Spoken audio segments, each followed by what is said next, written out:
I want to be careful with what I'm about to show you, not because it's dangerous, not because it's forbidden, but because history has a strange habit.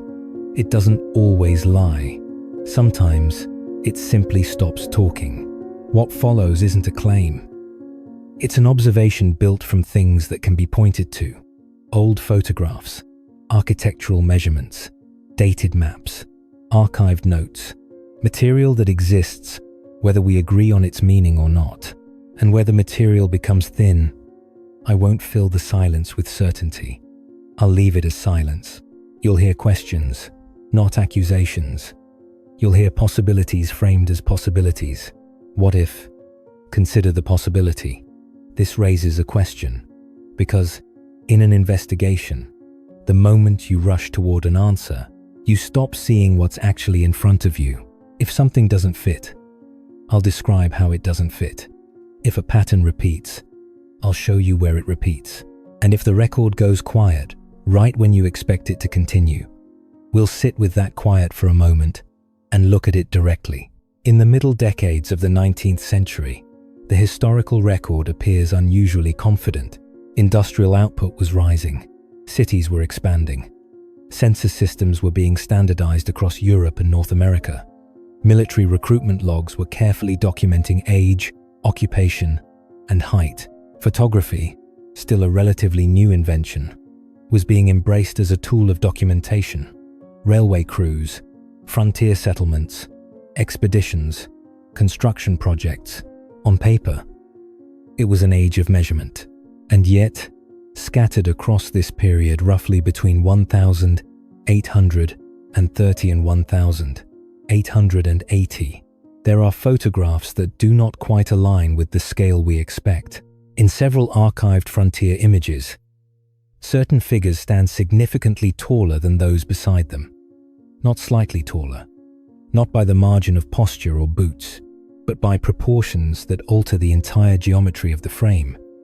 Doorways appear unusually high. Tools look undersized in particular hands. In group photographs, one or two individuals disrupt the symmetry simply by standing still. Officially, there is no recorded population of extraordinary height during this era beyond isolated medical anomalies. Average male height in mid-19th century America, for example, European averages were similar or slightly lower. Malnutrition and disease kept most populations well below modern standards. So if height was being measured, if the century was documenting everything, why do certain visual records seem to exceed the written ones? It may be nothing more than perspective, a trick of depth, an optical exaggeration. But what becomes more difficult to dismiss is not a single image. It is repetition. When a single photograph appears unusual, it can be explained away. When two appear unusual, coincidence is still comfortable. But when similar proportions surface across different regions, different decades, and different photographers, then the question shifts from, is this real, to something quieter. Why does this pattern repeat? 1. There are images from the American frontier dated 1870s and 1880s. Railway crews lined beside newly laid tracks, lumber workers standing before felled timber, mining teams positioned at the mouth of excavation shafts. In more than one of these images, a small number of individuals stand a full head or more above the rest. Then there are photographs attributed to remote regions of Siberia from roughly the same era. Fur traders, surveyors, expedition groups. Again, one or two figures seem disproportionate to those beside them. The difference is not theatrical. It is structural. If this were a genetic anomaly appearing randomly, we might expect scattered examples across centuries. Medieval manuscripts, Renaissance paintings, early modern military drafts noting extraordinary recruits. Instead, what stands out is clustering. The images concentrate in a narrow historical window, and then after the late 19th century, the frequency drops sharply. Photography does not disappear. Census systems do not collapse. Military height standards continue to be recorded in detail, but the visual anomalies become rare, not reduced gradually, reduced abruptly. What changed? Scale becomes even more intriguing when the lens shifts from people to buildings. Across North America and parts of Europe, mid-19th century civic structures often display proportions that feel excessive by modern standards. Courthouses, train stations, post offices, and municipal halls built between 1840 and 1890 frequently feature doorways rising 10 to 12 feet high. Windows stretch from waist level to ceilings that tower overhead. Entryways dwarf the human figure standing before them. Architectural historians typically attribute this to aesthetic preference, grandiosity, symbolism, classical revivalism. Large spaces conveyed power, permanence, aspiration. That explanation is reasonable, but certain details invite a second look. In several cities, original street levels appear to have shifted. Basements with full-sized windows now sit partially buried beneath modern pavement.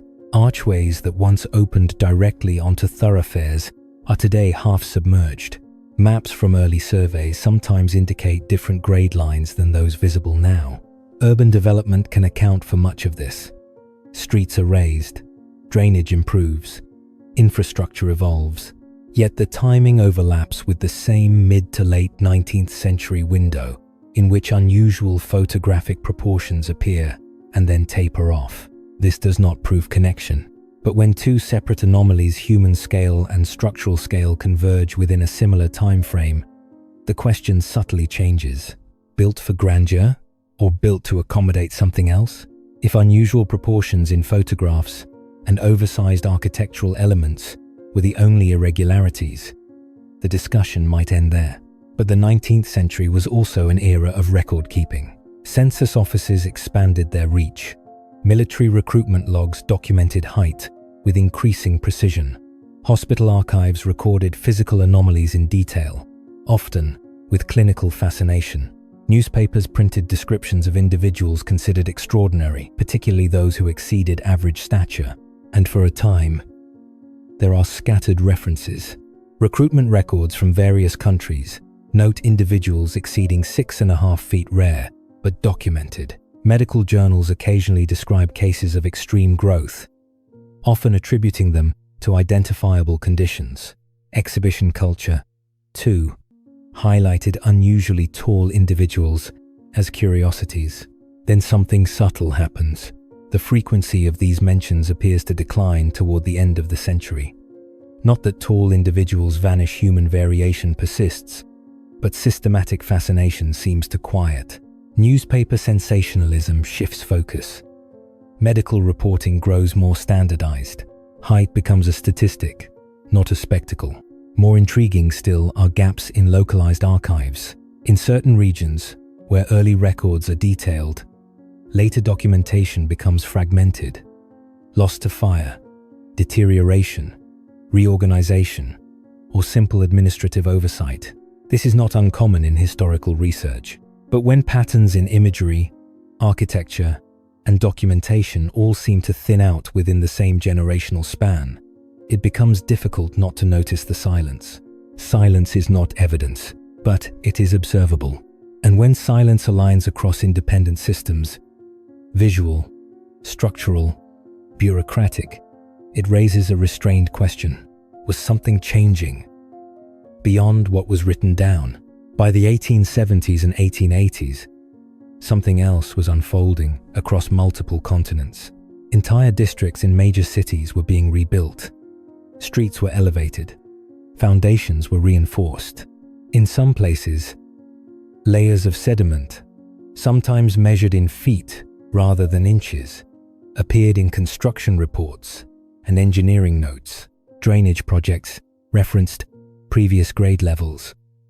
Survey maps were redrawn. Old entrances became substructures.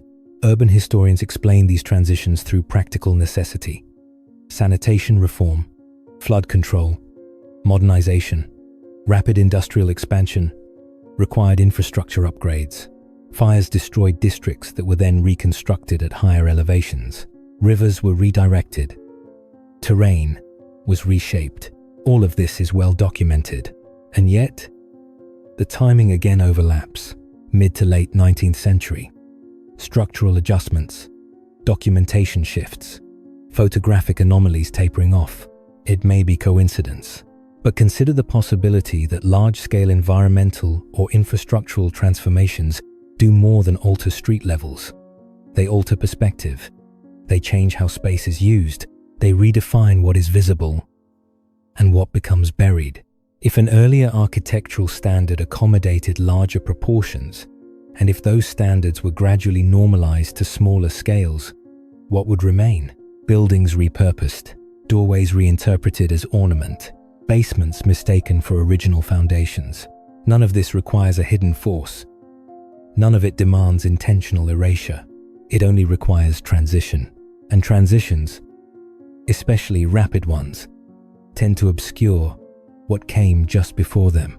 The question is not whether something was hidden. The question is whether something was simply absorbed into a new framework quietly enough that within a generation, it no longer seemed unusual. There are, of course, grounded explanations. Perspective distortion in early photography can exaggerate scale, especially with uneven terrain or depth misjudgment. Tall individuals, while uncommon, have always existed within natural human variation. Architecture often exceeds functional necessity because symbolism demands it. Urban sediment layers accumulate through flooding, construction, debris, and long cycles of redevelopment. Patterns can emerge where none were intended. Human memory is selective. Archives are incomplete. Fires, wars, administrative changes, and simple neglect account for many historical gaps. What appears as coordinated silence may simply be fragmentation. These explanations deserve weight, and yet, even when each anomaly is individually accounted for, the alignment of timing remains observable. It does not demand belief. It only asks to be noticed. If you return to the photographs now, look at them differently, not as proof, not as spectacle, just as documents. Look at the height of the doorway, the angle of the shoulder beside it, the distance between heads in a group meant to appear uniform. Look at the street level beneath buildings that once stood differently against the horizon. Then, look at the dates, mid-19th century, and then, fewer. Nothing here confirms the existence of anything beyond ordinary human history. But history is not only what is written, it is also what is no longer recorded. And sometimes the most revealing detail is not what appears in the archive, but what quietly stops appearing at all.